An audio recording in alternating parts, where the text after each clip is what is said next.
Ouattara et Kabila, des signes du départ acté. Le lundi 06 août, la veille du 58e anniversaire de l'indépendance de la Côte d'Ivoire, le chef de l'État est attendu pour la traditionnelle adresse à la nation. Rien ne présageait une grande annonce. Le président Alassane Dramane Ouattara ayant déclaré quelques jours plus tôt qu'il s'apprêtait à rendre le pouvoir à une jeune génération. Mais voilà qu'Ouattara, tout bien pesé pour sortir par la grande porte, qui annonce avoir procédé à la signature d'une ordonnance portant amnistie de 800 détenus poursuivis pour des crimes qui ont eu lieu avec la crise post-électorale de 2010-2011, mais aussi pour des infractions contre la sûreté de l'État commises. Après son investiture le 21 mai 2011 sur les 800, environ 500 sont déjà en liberté provisoire, ou en exil et verront leur condamnation pénale effacée, a-t-il précisé. Parmi les personnes concernées par l'amnistie, figure l'ancienne première dame Simone Gbagbo, les ex-ministres Lida Kouassi et Assoadou, ou encore Souleymane Camara Tekone, alias Soulto Soul, le directeur de protocole de Guillaume Soro. Ils seront libérés prochainement, a expliqué le chef de l'État. Il s'agit là d'une mesure de clémence de la nation entière envers ses filles et ses fils. J'invite tous les bénéficiaires de cette amnistie à faire en sorte que notre pays ne revive plus jamais de tels événements, et ne sombre plus jamais dans la violence, a-t-il poursuivi. Incarcéré depuis avril 2011, Simone Gbagbo avait été condamnée à 20 ans de prison pour atteinte à la sûreté de l'État. L'ancienne première dame avait par la suite été innocentée par la cour d'assises d'Abidjan des accusations de crimes contre l'humanité et de crimes de guerre. Néanmoins, ce jugement avait été cassé jeudi 26 juillet par la Cour suprême, ouvrant la voie à un nouveau procès. Aussitôt dit, aussitôt fait. Tous les amnistiés sont dehors tout au plus, 48 heures après la décision du président Ouattara. Les images les plus commentées sont celles de Simone Gbagbo au milieu d'une foule de militants du Front populaire ivoirien, FPI. Sans doute, une prochaine libération de Laurent Gbagbo de la Cour pénale internationale, CPI, ne serait plus une surprise.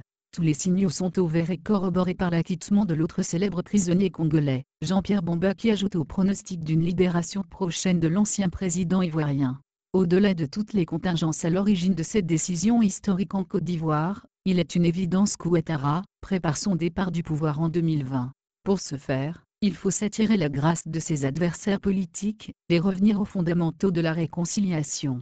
Tout est à son honneur. Si l'ancien Premier ministre de Félix Houphouët-Boigny nourrissait l'envie d'un troisième mandat, ce geste de dégel politique ne sera pas d'actualité dans son agenda politique. Vivement que cela puisse inspirer d'autres chefs d'État à savoir quitter les choses avant que les choses ne les quittent. Un peu plus loin de la Côte d'Ivoire, c'est bien Joseph Kabila qui a surpris son mont 48 heures après Ouattara. C'est au bout d'un suspense devenu intenable pour les prétendants du camp présidentiel que le verdict est tombé.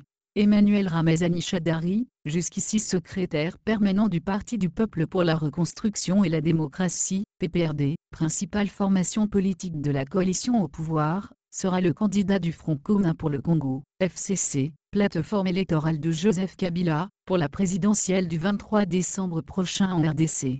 L'annonce a été faite ce mercredi 8 août par le ministre Lambert Mende, porte-parole du gouvernement congolais, lors d'un point presse longuement retardé, 20 heures après la rencontre entre Joseph Kabila et les représentants des partis et regroupements du FCC. Originaire de la province du Maniema, dans l'est de la RDC, Emmanuel Ramazani Shadari est l'un des caciques de la majorité présidentielle.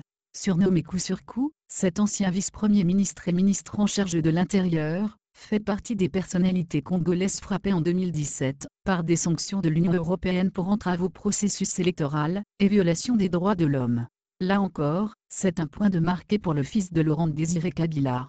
Après 17 ans de pouvoir et au terme de son second mandat réglementaire, Joseph Kabila Kabange n'a aucunement le droit à un troisième mandat.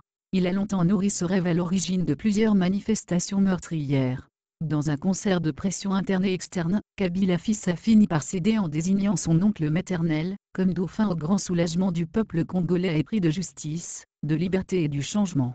Là encore une fois, en dehors de toutes les pressions, Kabila a mis une dose de volonté politique pour finalement lâcher prise.